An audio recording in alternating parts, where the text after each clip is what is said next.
Delhi police के operation cell ने एक कार्रवाई को अंजाम देते हुए बांग्लादेशी प्रवासियों को हिरासत में लिया है, जिसकी आधी रात गिरफ्तारी के बाद उन पर जमकर डंडे बरसाए गए हैं और पूछताछ की गई।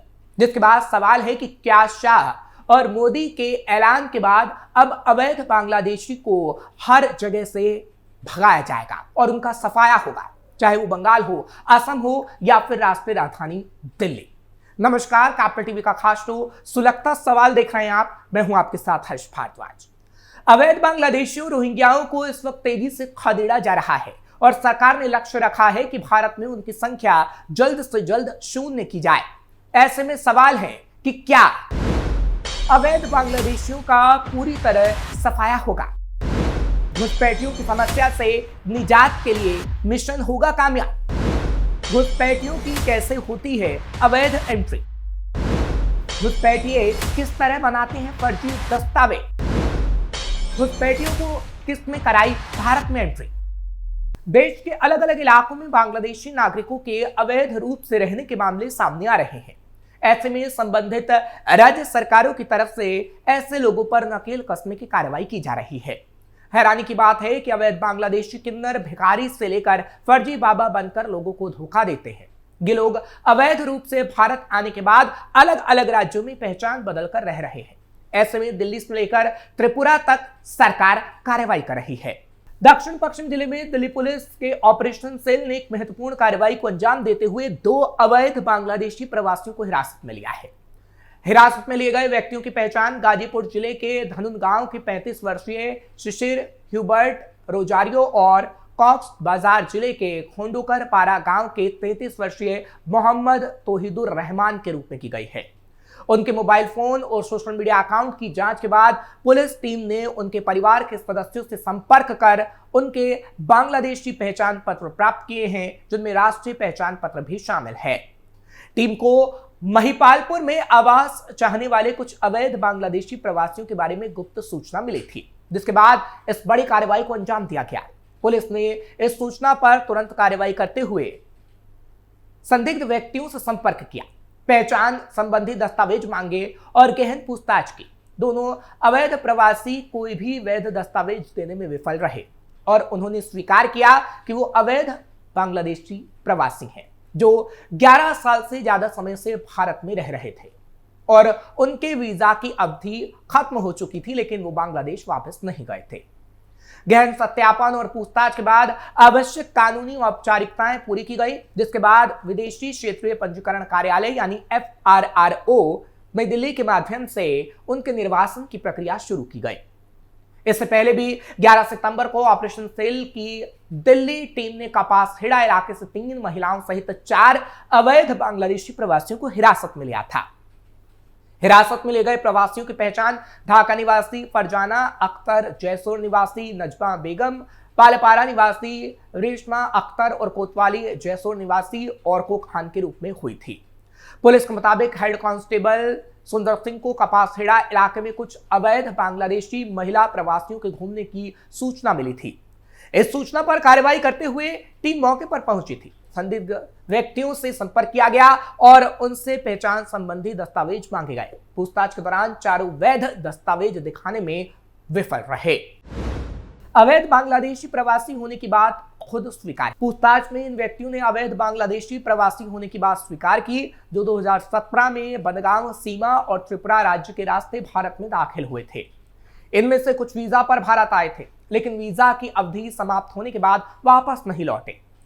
उन्होंने आगे बताया कि वो मुंबई और दिल्ली में हाउसकीपिंग की नौकरी की तलाश में थे, लेकिन उन्हें कोई उपयुक्त रोजगार नहीं मिला। वो दिल्ली के कपासहेड़ा के पास रह रहे थे और हिरासत में लिए जाने के दिन काम की तलाश में थे। साल 2024-25 में राजधानी दिल्ली में रहने वाले लगभग 2000 से भी ज्यादा बांग्लादेशी नागरिकों को निर्वासित किया गया है। इसमें सबसे ज्यादा संख्या 370 बाहरी दिल्ली जिले से है। इस साल जुलाई में दिल्ली पुलिस की तरफ से जारी आंकड़ों के मुताबिक उत्तर पश्चिम दिल्ली से 226 बांग्लादेशी नागरिकों को वापस भेजा गया। पुलिस ने पाया कि बांग्लादेशी अप्रवासी भारत में पहचान से बचने के लिए कई तरह के हथकंडे तक अपना रहे हैं। हालांकि कार्रवाई लगातार जारी है। कैसे घुसपैठ करते हैं बांग्लादेश। जांच के दौरान दिल्ली पुलिस ने कई ऐसे सिंडिकेट का भंडाफोड़ किया है जो अवैध बांग्लादेशियों को देश के अंदर एंट्री कराने से लेकर के उन्हें बंगाल असम के रास्ते दिल्ली लाने और फिर यहां पर बसाने का काम किया करते थे। घुसपैठ में जुड़े सिंडिकेट दो तरीके से काम करते हैं। इसका एक तार बांग्लादेश से जुड़ा हुआ होता है। बांग्लादेश का जो मॉड्यूल होता है वो वहां पर उन लोगों से बात करता है जो अवैध तरीके से भारत आना चाहते हैं, फिर उनसे अपना कमीशन लेकर बांग्लादेशी मॉड्यूल उन्हें बॉर्डर पार करवाता है। हालांकि कई और जगह से भी अवैध तरीके से रहे बांग्लादेशियों को पकड़ा गया है, जिसके बारे में भी अब आपको बताते हैं। अजमेर में भी पकड़ा गया अवैध बांग्लादेशी नागरिक। वहीं इसी कड़ी में अजमेर जिले की पुलिस ने भी अवैध बांग्लादेशी नागरिकों के खिलाफ एक बड़ी कार्रवाई की है। स्पेशल टास्क फोर्स यानी एसटीएफ ने तलाशी अभियान के दौरान एक और बांग्लादेशी नागरिक को पकड़ा है। इसके साथ ही अब तक जिले से कुल 55 अवैध घुसपैठियों को पकड़ा जा चुका है। इस अभियान को पुलिस मुख्यालय की तरफ से चलाया गया था और जयपुर के अंदर यह अभियान तेजी से अभी भी चल रहा है। हालांकि अजमेर एसपी वंदिता राणा के नेतृत्व और एएसपी शहर और मुख्यालय हिमांशु जांगीड़ के मार्गदर्शन में ये टीम बनाई गई थी। दरगाह सर्किल अधिकारी लक्ष्मण राम की अगुवाई में सीआईडी जोन अजमेर और जिला पुलिस की संयुक्त टीम ने शहर के कई इलाकों में छापेमार कार्रवाई की।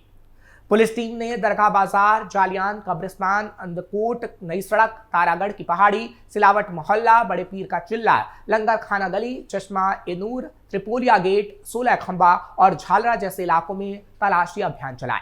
इस दौरान 8 से 10 संदिग्धों से पूछताछ की गई, उन्हें हिरासत में लिया गया। जांच में एक व्यक्ति बांग्लादेशी नागरिक पाया गया। पकड़े गए शख्स की पहचान शेख सलीम निवासी अमीन बाजार मीरपुर 1 थाना शाह अली जिला मीरपुर ढाका यानी बांग्लादेश के रूप में की गई। पूछताछ में उसने खुद को बांग्लादेशी नागरिक मानते हुए बताया कि वो दर्शना बॉर्डर से चोरी छिपे भारत आया था। शुरुआत में उसने कोलकाता में करीब 2 महीने मजदूरी की और बाद में अजमेर दरगाह आकर फूल उठाने और सफाई का काम करने लगा। पुलिस टीम ने उसे 16 खंबा क्षेत्र से पकड़ा। त्रिपुरा पुलिस ने 5 अवैध बांग्लादेशियों को पकड़ा। ठीक इसी तरह से त्रिपुरा के गोमती जिले में 5 बांग्लादेशी पकड़े गए हैं। पुलिस ने सभी अवैध बांग्लादेशी नागरिकों को बीएसएफ के हवाले कर दिया है। दरअसल पुलिस की जांच चल रही थी। सड़क पर फराटे भर रहे ऑटो से पुलिस ने जैसे ही रुकने का इशारा किया, उसमें सवार कुछ लोग भागने की कोशिश करने लगे। पुलिस को शक हुआ और जब ऑटो की तलाशी ली गई तो माजरा सामने आया कि इस पर सवार 5 लोग अवैध रूप से भारत में दाखिल होने वाले बांग्लादेशी थे। इन 5 बांग्लादेशी मजदूरों को अपने देश वापस भेजा जाएगा। दरअसल वरिष्ठ पुलिस अधिकारी और उदयपुर की एसडीपीओ देवांजलि अरे ने बताया कि इन बांग्लादेशी नागरिकों ने दावा किया है कि वो कुछ दिन पहले ही भारतीय सीमा में दाखिल हुए हैं।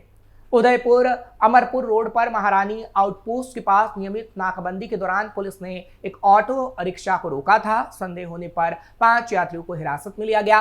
पूछताछ में पता चला कि ये बांग्लादेशी नागरिक बिना वैध दस्तावेज के भारत में रह रहे थे, मजदूरी कर रहे थे। एसडीपीओ ने कहा कि इन 5 मजदूरों को पश्चिम त्रिपुरा के एक सरकारी आश्रय गृह में भेजा गया है। बीएसएफ अब बांग्लादेशी अधिकारियों के साथ समन्वय कर इन लोगों को उनके देश वापस भेजेगी, यानी बांग्लादेश। ये कार्रवाई केंद्र सरकार के नए दिशा निर्देशों के तहत हुई है, जिसमें अवैध बांग्लादेशी प्रवासियों को तुरंत गिरफ्तार करने के बजाय पहले सरकारी आश्रय गृह में रखने और फिर डिपोर्ट करने का प्रावधान है। पहले त्रिपुरा में ऐसे मामलों में भारतीय पासपोर्ट एक्ट के तहत तत्काल गिरफ्तारी होती थी और स्थानीय अदालत में पेश किया जाता था। लेकिन अब नीति में बदलाव के बाद बीएसएफ बांग्लादेश बॉर्डर गार्ड यानी बीजीबी के साथ मिलकर डिपोर्टेशन प्रक्रिया को तेज कर रही है। त्रिपुरा में अवैध घुसपैठ एक बड़ी चुनौती बनी हुई है। बीएसएफ ने हाल के महीनों में 320 से ज्यादा बांग्लादेशी और 34 रोहिंग्याओं को पकड़ा है। हाल ही में मार्च 2024 और फरवरी 2025 के बीच 29 बांग्लादेशी नागरिकों को अगरतला, शिमनपुर और बेलोनिया के इंटीग्रेटेड चेकपोस्ट के जरिए डिपोर्ट किया गया। बीएसएफ ने त्रिपुरा में 856 किलोमीटर लंबी भारत बांग्लादेश सीमा पर निगरानी को बढ़ा दिया है और स्थानीय पुलिस के साथ मिलकर तस्करी और घुसपैठ रोकने के लिए संयुक्त ऑपरेशन चलाए जा रहे हैं। यह घटना उस समय हुई जब त्रिपुरा में प्रधानमंत्री नरेंद्र मोदी की प्रस्तावित यात्रा से पहले सुरक्षा व्यवस्था को कड़ा किया गया था। स्थानीय लोगों ने भी पुलिस की मदद की, जिससे इन अवैध प्रवासियों को पकड़ने में आसानी हुई। ये कार्रवाई दर्शाती है कि त्रिपुरा में सीमा सुरक्षा और अवैध घुसपैठ पर नियंत्रण के लिए प्रशासन कितना सतर्क है। और त्रिपुरा में ही नहीं, मोदी और शाह के निर्देश के बाद इस वक्त पूरे देश में ही अवैध घुसपैठ पर नियंत्रण के लिए तेजी से कार्रवाई हो रही है। फिलहाल ये खबर आपको कैसी लगी कमेंट सेक्शन में जरूर बताएं। खबर को लाइक शेयर करें, कैपिटल टीवी को सब्सक्राइब करना मत भूलिएगा। सुलगता सवाल लेकर कल फिर आपके सामने हाजिर होंगे। इजाजत दीजिए, नमस्कार।